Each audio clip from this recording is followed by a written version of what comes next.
Quantitative Easing and Proposals for Reform of Monetary Policy Operations by Scott Fullwiler and L. Randall Wray. Appendix, Data and Charts, Figure 3. Sectoral financial balances as a percent of GDP, 1952 Quarter 1 to 2010 Quarter 3. This figure shows the sectoral financial balances from Figure 1. This time, the government balance is shown as a mirror image of the private balance. That is, above 0% means a positive balance, and below 0% is a negative balance. Whereas in Figure 1, it was the opposite for the government balance.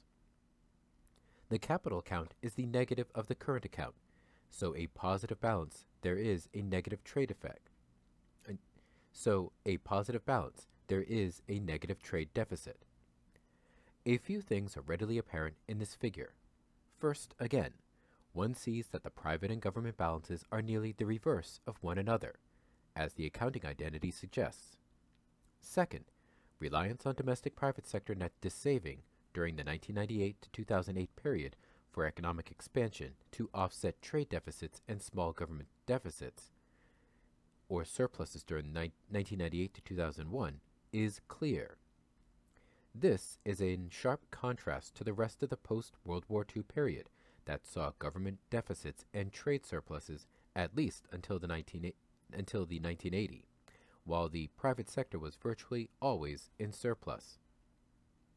Third, again, the return of large government deficits in 2008 enabled a return to a substantial domestic private sector surplus position. Fourth, note how, throughout the post-war period, economic recessions, denoted below in Figure 4, correspond to an increase in both private net saving and government deficits, while the opposite occurs during expansion.